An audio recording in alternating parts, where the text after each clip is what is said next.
ఏంటి future plans అండి? How you want take ఇక్కడి నుంచి ఎలా ఎలా వెళ్దామని, where you want see yourself? So definitely same field, pursuing acting. నాకు ఇంకేం రాదు. అంటే అఫ్ కోర్స్ చదువుకున్నాను, జాబ్ వస్తుంది, కానీ నేను అది చేయాలనుకోవట్లేదు కాబట్టి ఇటు వచ్చాను. And yeah, films is what I'm aiming at. 5 years down the lane అంటే కొంచెం ఇయర్ ప్రొడక్టివ్గానే ఉంది. లాస్ట్ ఇయర్ కూడా ఇట్ వాస్ ప్రొడక్టివ్ ఎనఫ్, 2 సిరీస్లు హిట్ అండ్ ఆల్. సో కొంచెం హోప్ అయితే కనిపిస్తుంది. As long as somebody is not ready to stop me, I will go.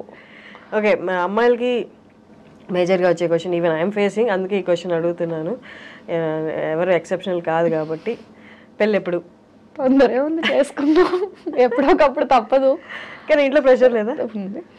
ఉంటుంది, అంటే ఉంటుంది కదా. ఇంట్లో ప్రెషర్ ఉండకపోతే వాళ్ళు కాకపోతే ఇంకెవరు ప్రెషర్ పెడతారు? ఇప్పుడు ఫాలో అయ్యే వాళ్ళే అడుగుతున్నప్పుడు ఇంట్లో వాళ్ళు, కన్నవాళ్ళు వాళ్ళు అడగకుండా ఉంటుంది.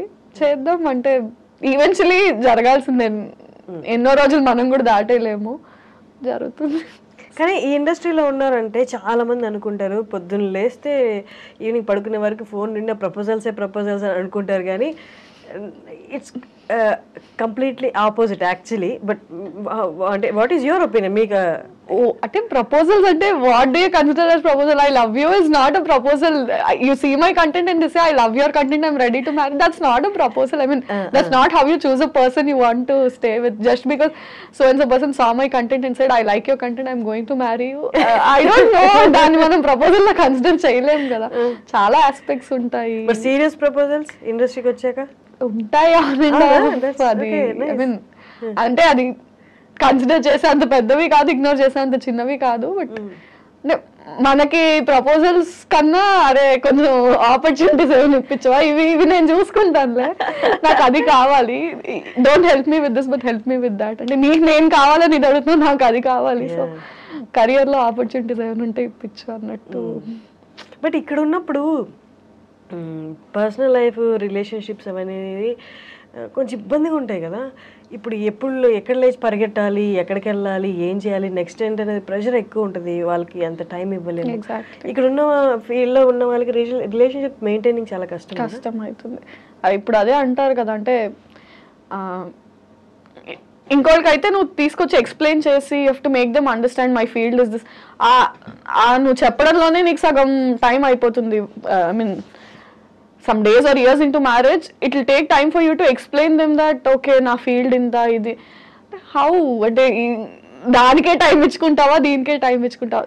maximum marriage ana topic ni manandaram push cheyadaniki reason em untundante అర్థం చేసుకునే పర్సన్ ఇస్ వెరీ ఇంపార్టెంట్. అంటే నీకు ఆల్రెడీ అర్థం చేసుకోవడం ఇంకా కష్టం. అదే అంటే పాయింట్ ఏంటంటే నీకు ఆల్రెడీ నీ కెరియర్ వైజ్, నీ ఆపర్చునిటీస్ వైజ్ నీకు చాలా టెన్షన్స్, హజిల్స్ ఉంటాయి. At least marriage and relationship has to bring you peace. అక్కడ నువ్వు హాజిల్ చేసి ఎక్స్ప్లెయిన్ చేసుకుంటే, ఇక్కడ నువ్వు అంటే అరే ఎక్కడో దగ్గర కేవస్ లేకుండా పీస్ ఉండాలి కదా. మనం మాక్సిమం ఈ టాపిక్ ఎందుకు స్కిప్ చేయడానికి చూస్తాము అంటే, నువ్వు ఎవరికి ఇది ఇలా ఉంటుందని ఎక్స్ప్లెయిన్ చేయలేవు. ఇంట్లో వాళ్ళకే ఎక్స్ప్లెయిన్ చేయడానికి ఇన్నేళ్ళు పట్టింది. Again new person you have to explain all this. But ఎందుకులే అనిపించింది, కానీ తప్పదు, ఇన్ఎవిటబుల్. అంటే దాన్ని నువ్వు దాటేయాలనుకున్నా వాళ్ళు వేయనివ్వరు. అండ్ ఎక్కడో దగ్గర నువ్వు కాంప్రమైజ్ అవ్వాలి. ఇప్పుడు మన చుట్టూరు ఉన్న వాళ్ళని చూస్తే రియాలిటీలో పెళ్ళిళ్ళు సక్సెస్ అయ్యాయి, సక్సెస్ రేషియో అనేది చాలా తక్కువ, పడిపోతుంది కూడా. ఇవి చూసినప్పుడు ఇంకా అంటే మనకు ఆల్రెడీ నిరుత్సాహం లేదు, కొంచెం యాడ్ ఆన్ అయ్యి వద్దులేరా బాబు ఇప్పుడు అని అనిపించట్లేదు మెనీ టైమ్స్. ఐ మీన్ అంటే ఆ ఇన్స్టిట్యూషన్ ఆఫ్ మ్యారేజ్ అనేది డైల్యూట్ అవుతూ వచ్చిందో, అది మనమే డైల్యూట్ చేసాము తెలియదు. కానీ సంహౌ ఆ హోప్ అయితే చాలా మటుకు అవసరమా ఇప్పుడు మళ్ళీ, అంటే ఇట్స్ నాట్ లాస్టింగ్ అన్న పాయింట్ కన్నా దాని ఎఫెక్ట్ కెరియర్ మీద మళ్ళీ ఉంటుందేమో. పర్సనల్గా ఇఫ్ ఇట్స్ నాట్ లాస్టింగ్, అది నా మటుకు అన్నట్టు నేను ఇప్పుడు ఉండలేను. ఎందుకంటే పబ్లిక్ ఫిగర్స్ మనం ఇప్పుడు. సో దాని ఇంపాక్ట్, దా పర్సనల్ ఇంపాక్ట్ నువ్వు వర్క్ మీద పడ్డం, పబ్లిక్లో తెలియడము, ఆ భయం ఇంకా అదే చెప్తున్నారు మీరు ఇందాక అన్నట్టు.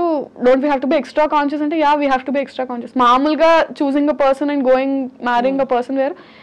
ఈ బయట ఇలాంటి అన్సక్సెస్ఫుల్ మ్యారేజెస్ ఉన్నప్పుడు ఇంకా, అండ్ అంటే మన ఫీల్డ్ని యాక్సెప్ట్ చేయడము, అర్థం చేసుకోవడం చాలా కష్టం, చాలా కష్టం. సో సమ్హౌ డీపెస్ట్ ఫియర్స్ లో అది ఉండిపోయిద్దేమో. until it's going to happen, we are going to be scared of it అనిపిస్తుంది.